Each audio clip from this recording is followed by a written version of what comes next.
Buenas tardes, a continuación vamos a hablar acerca del algoritmo de flujo máximo. Bueno, en la teoría de grafos, una red de flujo máximo es un grafo dirigido, donde existen dos vértices especiales, uno llamado fuente, al que se le asocia un flujo positivo, y otro llamado sumidero, que tiene un flujo negativo y que a cada arista se le asocia cierta capacidad. Vamos a explicar esto a través de un ejemplo. Tenemos el siguiente árbol. Vemos que el nodo de inicio aquí es el nodo AI, y el nodo objetivo o terminal es el nodo GT. Tenemos que encontrar la mayor cantidad posible o capacidad que puedan pasar por estos nodos para así poder encontrar el resultado final.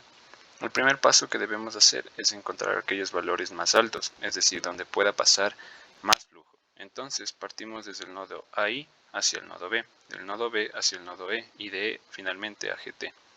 Aquí vemos que el valor máximo es de 4, de tal manera que vamos a usar ese valor para poder acomodar esta red.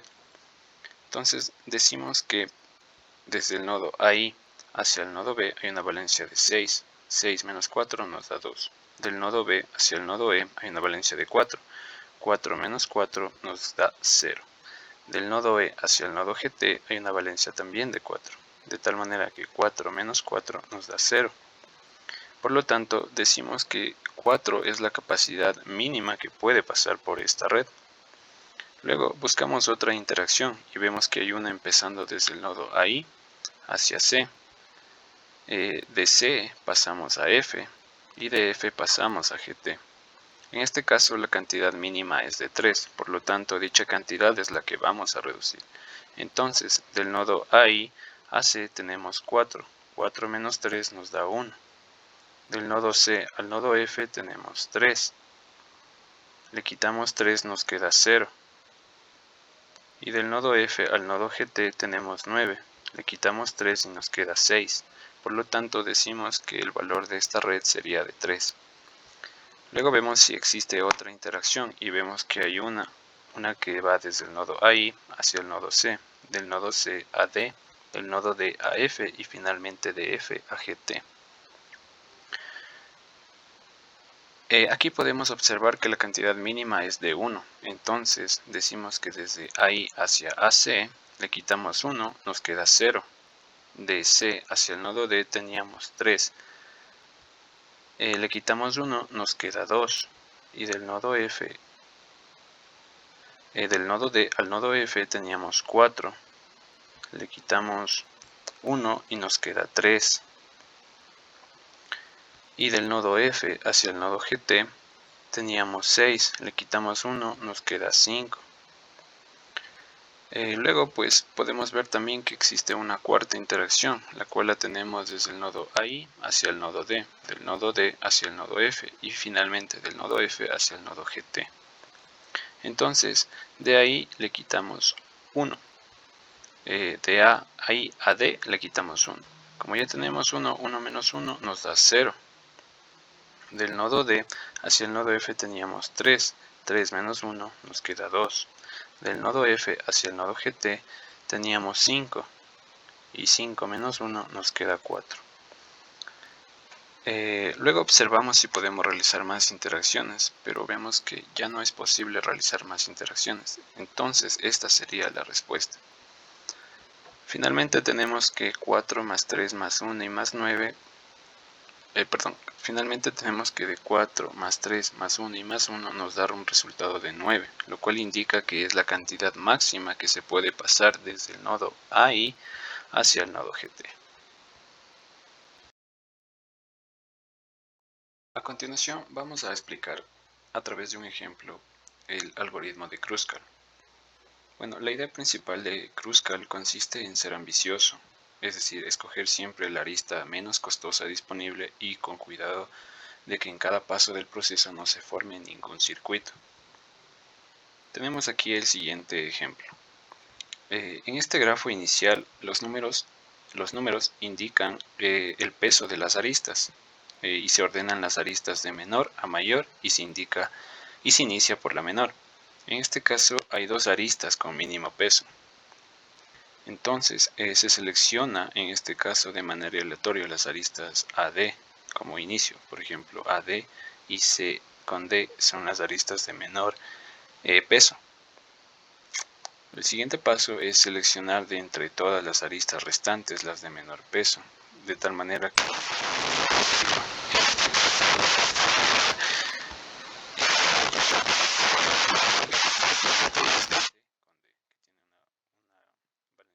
valor de 5.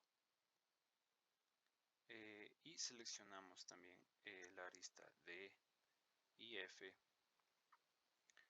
con peso 6, que es la siguiente arista de menor peso, que no forma ciclos.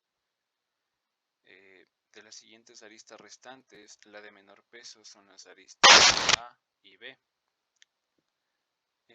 y también la arista B y E, que tienen valencia 7 o valores 7. A y B se elige aleatoriamente y se añade al conjunto de las aristas seleccionadas, y de este modo la arista D con B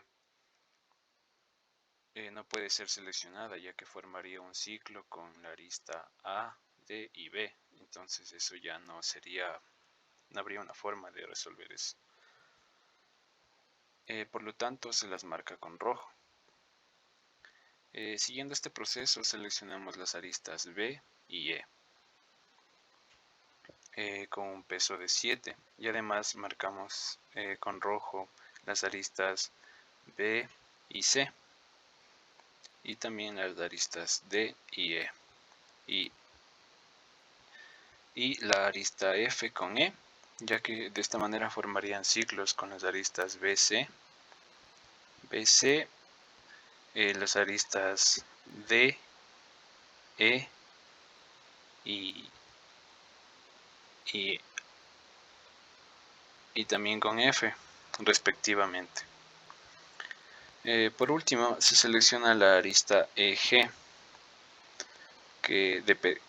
cuyo peso es de 9, y como se han sido seleccionadas un número de aristas igual al número de vértices menos 1, el proceso ha terminado, por lo cual se ha obtenido que el árbol de expansión mínima tendría un peso de 19. Ahora, a fin de comprobar si el resultado es correcto o no, se hace la siguiente operación.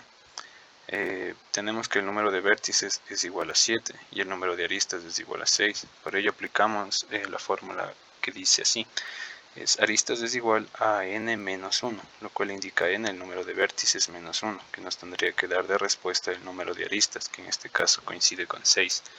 Por lo tanto decimos que el valor del árbol es de 5 más 7 más 6 más 5 más 9 y más 7, lo cual nos da un valor de 39, o un peso de 39. Ahora vamos a hablar acerca del algoritmo de Fleury. El algoritmo de Fleury es un algoritmo que nos permite encontrar una trayectoria o circuito de Euler, en el caso de que exista uno. Una definición preliminar necesaria a tener en cuenta es la de puente. El puente es una arista tal que al quitarla del grafo se convierte en un grafo disconexo. El algoritmo de Fleury, o también conocido como grafos de eulerianos, permiten encontrar una trayectoria o circuito de Euler. Vamos a explicar esto a continuación mediante un ejemplo. Tenemos aquí el siguiente grafo, en circuito de Euler. Para la realización del mismo, iniciamos el recorrido desde el nodo A y podemos seleccionar la arista tanto de A a B con AC. En mi caso tomaré la arista A con B. De esta manera se forma el circuito A y B si desconectamos la arista seleccionada.